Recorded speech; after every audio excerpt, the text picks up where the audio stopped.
আমরা কে কোন দলের, কে কোন মতের, কে কোন পথের, তার চেয়ে বড় কথা হলো এই দেশের তরুণ ছাত্র শ্রমিক জনতারা চেয়েছে আগামী দিনে কোনো ব্যক্তি এবং দল ক্ষমতায় যাবে কিনা তার চেয়ে বড় প্রমাণ হচ্ছে জুলাই আগস্টে আপনাদের মনে থাকার কথা, কোন দলের ভিত্তিতে, কোন একক নেতার ভিত্তিতে সেদিন কিন্তু আন্দোলন সফল হয় নাই।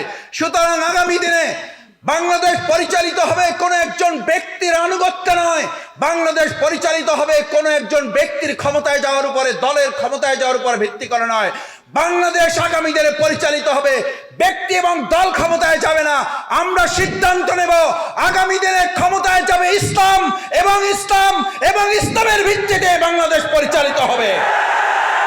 সেই লক্ষ্যে কাঁধে কাঁধ মিলে আমরা যদি কাজ করে যেতে পারি, তাহলে কেবল আমাদের প্রতিবেশী রাষ্ট্র আমাদের নিয়ে মাথা ঘামায়, আমরা তাদের পরিষ্কার বলি আমাদের নিয়ে মাথা ঘামানোর আগে নিজেরা নিজেদেরকে মাথা ঘামান। আমাদের মুসলিম ভাইদের, হিন্দু ভাইদের কাঁধে কাঁধ মিলিয়ে যখন কাজ করছে, বুলডোজার দিয়ে আমাদের মসজিদ ভেঙে ফেলছেন, এর বিচার একদিন দেশের মানুষ করবে। আমি ইসলামী ছাত্র শিবিরের তখন কেন্দ্রীয় সভাপতি হিসেবে কাজ করি। 2006 সালে রাজশাহী থেকে আমি আসছি। মুফতি ফজলুল হক আমিনী রাহিমাহুল্লাহ উনি ঢাকা থেকে উত্তরবঙ্গের দিকে যাচ্ছেন। মাঝখানে সিরাজগঞ্জের একটি হোটেলে একসাথে নাস্তা করার সুযোগ যখন হচ্ছিল, আমি কাছে গিয়ে হাত মিলালাম, আমার মাথাটা ওনার বুকের সাথে মিলালেন। আমি আমার বুকে এখনো মুফতি ফজলুল হক আমিনী রাহিমাহুল্লাহর উষ্ণ স্নেহ আমি অনুভব করি। একজন আলেমে দিন, আলেমের একজন ছাত্রের জন্য কত বড় নিয়ামত। ওনারা এই পৃথিবী থেকে চলে যাওয়ার পর আমরা তা আরো অনেক বেশি হৃদয় থেকে উপলব্ধি করি। আল্লাহ সুবহানাহু ওয়া তাআলার কাছে আজকে প্রাণ ভরে দোয়া করি, মহান আল্লাহ রব্বুল আলামিন আমাদের এই প্রিয় উস্তাদ, আমাদের এই সম্মানিত রাহবারকে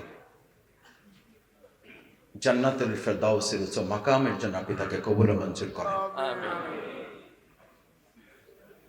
তিনি শুধুমাত্র একজন বিজ্ঞ আলেমই ছিলেন, ব্যাপারটা তো এরকম নয়। তিনি অসংখ্য আলেম তৈরি করেছেন, এবং আলেমদের ওস্তাদ ছিলেন শুধু না, তিনি অসংখ্য ওস্তাদ তৈরি করেছেন। আমাদের আলেমদের সম্পর্কে দেশের মানুষ এবং এই বঙ্গের অথবা এই উপমহাদেশের একটা ধারণা আছে, আলেমগণ শুধু সালাত আদায় করবেন, মসজিদ পরিচালনা করবেন, অথবা সমাজ রাষ্ট্র পরিচালনায় তারা শুধু মানুষকে নসিহা করে বেড়াবেন। সেই ধারণারও ভুল প্রমাণ করেছেন তিনি। ব্রাহ্মণবাড়িয়া 2 আসন থেকে তিনি 2001 সালে জনগণের ভোটে বিপুলভাবে তিনি নির্বাচিত হয়ে অত্যন্ত সততা, দক্ষতা এবং যোগ্যতা, সাহসিকতার সাথে জনগণের প্রতিনিধিত্ব শুধু নয়, তিনি কোরআনেরও প্রতিনিধিত্ব করেছেন। আমার এখন মনে আছে, ইসলাম ঘরানার বাইরের একজন মানুষ জাতীয় ঈদগাহে যখন তার জানাজা অনুষ্ঠিত হয়েছিল, ইসলাম ঘরানার বাইরের একজন মানুষের কথা বলছি, নাম বললে আপনারা চিনবেন। উনি তখন আমাকে বলেছিলেন আমার নামটা কাউকে বলবেন না। আমি বললাম কি বলতে চান? বলছেন মাসুদ ভাই, মুফতি আমিনী রাহিমাহুল্লাহর আজকের জানাজা আমার কাছে মনে হয়েছে এখানে শুধু দুনিয়ার মানুষেরা না, আল্লাহ তাআলা অসংখ্য ফেরেশতা এই জানাজায় সম্পৃক্ত করেছেন। আপনাদের নিশ্চয়ই মনে থাকার কথা, ওই জানাজা শুধু মানুষের জানাজা আমাদের কাছে মনে হয়নি। কেউ বলতে পারে না এখানে কতজন লোক হাজির হয়েছে। আমাদের সেই সময়ের পত্র পত্রিকাগুলো এটা উল্লেখ করেছে, ইতিহাসের ঐতিহাসিক একটা জানাজা সেদিন সম্পন্ন হয়েছে। এটা কেন? এটা ব্যক্তির প্রতি ভালোবাসা নয়।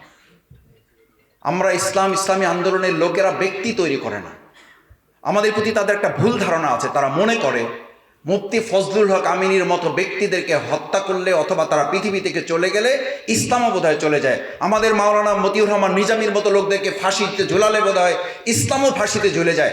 আমাদের আজকের এই দিনে 2012 সালের আজকের এই দিনে 2013 সালের আজকের এই দিনে শহীদ আব্দুল কাদের মোল্লা ভাইকে ফাঁসিতে ঝুলানো হয়েছে। আমরা দ্ব্যর্থহীন কণ্ঠে বলি মুফতি ফজলুল হক আমিনী রাহিমাহুল্লাহ অথবা আমাদের শহীদ আব্দুল কাদের মোল্লারাই পৃথিবী থেকে চলে যায়, তারা ব্যক্তি চলে যায়, তাদের আদর্শের সমস্ত শক্তিতে গোটা পৃথিবী আরো কয়েক গুণে বলিষ্ঠ হয়ে যায়। আমাদেরকে ফাঁসিতে ঝুলিয়ে আমাদের আদর্শকে ফাঁসিতে ঝুলানো যায় না। এই কথাটা যতবার আপনারা ভুলে যাবেন, যত ষড়যন্ত্র আমাদের বিরুদ্ধে করবেন, এই দাড়িওয়ালা, টুপিওয়ালা, পাঞ্জাবিওয়ালা তত বেশি ঐক্যবদ্ধ হয়ে আপনাদের সমস্ত ষড়যন্ত্রের বিরুদ্ধে দাঁত ভাঙা জবাব দেওয়ার জন্য আমরা দাঁড়িয়ে যাব। আমাদের পার্শ্ববর্তী রাষ্ট্র থেকে ভয় দেখাবেন না। তারা টার্গেট করেছিল দাড়িওয়ালা, টুপিওয়ালাদেরকে, কারণ তারা জানে বাংলাদেশের স্বাধীনতার সার্বভৌমত্ব রক্ষার জন্য এই দাড়িওয়ালা, টুপিওয়ালারাই তাদের প্রধান বাধা। সম্মানিত ভাই এবং বন্ধুগণ, নেতৃবৃন্দ কথা বলবেন। আমি আপনাদের শুধু দুটো আহ্বান করে আমার বক্তব্য শেষ করতে চাই। এক নম্বর হচ্ছে, ভাইয়েরা, আমরা আজকে এখানে যারা আছি, আমাদের এই প্রিয় মাতৃভূমি বাংলাদেশের সমস্ত মানুষের আজকে সবচেয়ে বড় জুলাই আগস্টের গণ অভ্যুত্থানের ছাত্র জনতার কি আশা প্রত্যাশা ছিল, কি ভূমিকা ছিল তাদের মূল ভূমিকাটা ছিল, তারা কি চেয়েছে? তারা উই ওয়ান্ট জাস্টিস চেয়েছে। তারা বৈষম্য মুক্ত একটা বাংলাদেশ চেয়েছে, বৈষম্যহীন একটা বাংলাদেশ চেয়েছে। আমাদের এই ইসলামপন্থী দলটাকে তারা প্রধান টার্গেট করে বাতিলরা কেন? তারা জানে এই বৈষম্যহীন, বৈষম্যমুক্ত উই ওয়ান্ট জাস্টিসের বাংলাদেশ প্রতিষ্ঠা করার মতো আর নিয়ামক শক্তি কারো হাতে নেই, যা ইসলামপন্থী দলের হাতে আছে। আমরা একটা কথা পরিষ্কার বলে দিতে চাই, আগামী নির্বাচন কখন হবে, কিভাবে হবে, কোন সংস্কারের পরে হবে, কি হবে না হবে, তার আগে খুনি হাসিনা সরকার আমাদের এই আলেমদেরকে 2013 সালে যেখানে হত্যা করেছে, আমাদের আলেমদেরকে যারা ফাঁসিতে ঝুলিয়ে হত্যা করেছে, তাকে গ্রেফতার করে বিচারের আওতায় না নিয়ে আসা পর্যন্ত বাংলাদেশে সুষ্ঠু নির্বাচন অনুষ্ঠিত হতে পারে না। অবৈধ অস্ত্র উদ্ধার না করা পর্যন্ত সুষ্ঠু নির্বাচন হতে পারে না। কালো টাকা উদ্ধার না করা পর্যন্ত সুষ্ঠু নির্বাচন হতে পারে না। সুতরাং যারা এখন নির্বাচন করছেন, আমি তাদেরকেও বলতে চাই, আসুন আগে অবৈধ অস্ত্র, অবৈধভাবে কালো টাকা এবং খুনি সন্ত্রাসীদেরকে গ্রেফতার করে শাস্তির আওতায় না নিয়ে আসলে আমাদের দেশে সুষ্ঠু নির্বাচন হয়তো আদৌ সম্ভব হবে না। শেষ কথা হচ্ছে, ভাইয়েরা, আসুন আমাদের এই প্রিয় মাতৃভূমি বাংলাদেশের জন্য যদি সুন্দর একটা বাংলাদেশ বিনির্মাণ করতে হয়, সেই সুন্দর বাংলাদেশ বিনির্মাণের শুধু স্লোগান দিলে হবে। আমাদের মুফতি ফজলুল হক আমিনী রহিমাহুল্লাহ, তাদের যোগ্য উত্তরসূরি যারা এখানে আছেন, আমরা ইসলামপন্থী দলে যারা কাজ করি, আমাদের 2009 সালের পর থেকে তারা প্রথম দিকে দলকে টার্গেট করে নেয়, তারা টার্গেট করেছে ইসলামপন্থী ওয়ালাদেরকে। জেলখানায় আমাদেরকে এক জায়গায় রাখা হতো একটা ব্যারিকেড দিয়ে। আমাদেরকে যখন গ্রেপ্তার করে ভিতরে ঢুকানো হলো, বললো যে আপনাদের জঙ্গি লোকেরা আছে। আমি বললাম, জঙ্গি লোকেরা?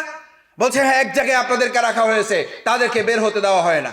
আমি গিয়ে দেখলাম যে আমাদের সম্মানিত শ্রদ্ধেয় ওলামায়ে কেরামগণ, যে যাদের বিরুদ্ধে জঙ্গি তকমা দেওয়া হয়েছে, তারা দিনের বেলা রোজা রাখেন, রাত্রিবেলা তাহাজ্জুদে রাত্রি কাটিয়ে দেন। আমি প্রশাসনকে বললাম, আমাকে বারান্দা থেকে বের করবেন না, এই বারান্দায় আমি আটকা পড়ে থাকতে চাই। যারা সারাদিন রোজায় কাটায়, সারাদিন তাহাজ্জুদে কাটায়, তাদেরকে পরাজিত করার শক্তি পৃথিবীর কারো থাকতে পারে না। আমাদেরকে বারান্দায় আটকাতে পারেন, কিন্তু জনগণের হৃদয় থেকে আমাদেরকে আটকাতে পারেন নাই। আপনারা ব্যর্থ হয়েছেন। 2024 সালে 5ই আগস্ট আপনাদেরকে ছাত্র জনতা ওলামায়ে কেরাম ব্যর্থ করেছে। ভবিষ্যতে আপনাদেরকে ব্যর্থ করে ইসলামের ভিত্তিতে বাংলাদেশ পরিচালিত হবে। এবং শেষ কথা আপনাদের অনুরোধ করতে চাই, ভাইয়েরা, আমরা কে কোন দলের, কে কোন মতের, কে কোন পথের, তার চেয়ে বড় কথা হলো এই দেশের তরুণ ছাত্র শ্রমিক জনতারা চেয়েছে আগামী দিনে কোনো ব্যক্তি এবং দল ক্ষমতায় যাবে কিনা, তার চেয়ে বড় প্রমাণ হচ্ছে জুলাই আগস্টে আপনাদের মনে থাকার কথা, কোন দলের ভিত্তিতে, কোন একক নেতার ভিত্তিতে সেদিন কিন্তু আন্দোলন সফল হয় নাই। সুতরাং আগামী দিনে বাংলাদেশ পরিচালিত হবে কোনো একজন ব্যক্তির আনুগত্য নয়, বাংলাদেশ পরিচালিত হবে কোনো একজন ব্যক্তির ক্ষমতায় যাওয়ার উপরে, দলের ক্ষমতায় যাওয়ার উপর ভিত্তি করে নয়। বাংলাদেশ আগামী দিনে পরিচালিত হবে, ব্যক্তি এবং দল ক্ষমতায় যাবে না। আমরা সিদ্ধান্ত নেব আগামী দিনে ক্ষমতায় যাবে ইসলাম, এবং ইসলামের ভিত্তিতে বাংলাদেশ পরিচালিত হবে। সেই লক্ষ্যে কাঁধে কাঁধ মিলে আমরা যদি কাজ করে যেতে পারি, তাহলে কেবল আমাদের প্রতিবেশী রাষ্ট্র আমাদের নিয়ে মাথা ঘামায়, আমরা তাদের পরিষ্কার বলি, আমাদের নিয়ে মাথা ঘামানোর আগে নিজেরা নিজেদেরকে মাথা ঘামান। আমাদের মুসলিম ভাইদের, হিন্দু ভাইদের কাঁধে কাঁধ মিলিয়ে যখন কাজ করছে, বুলডোজার দিয়ে আমাদের মসজিদ ভেঙে ফেলছেন, এর বিচার একদিন এদেশের মানুষ করবে। সুতরাং এসব কিছু করে আমাদেরকে দমানো যাবে না। আসুন আমরা সবাই সম্মিলিতভাবে আমাদের প্রিয় মাতৃভূমি বাংলাদেশের স্বাধীনতা, সার্বভৌমত্বকে, ইসলামকে আগামী দিনে এগিয়ে নেওয়ার জন্য কাজ করি। আল্লাহ আমাদের তৌফিক দান করুন। সুবহানাকাল্লাহুম্মা বিহামদিকা আশহাদু আল্লা ইলাহা ইল্লা আনতা আস্তাগফিরুকা ওয়া আতুবু ইলাইক। আসসালামু আলাইকুম ওয়া রাহমাতুল্লাহি ওয়া বারাকাতুহু।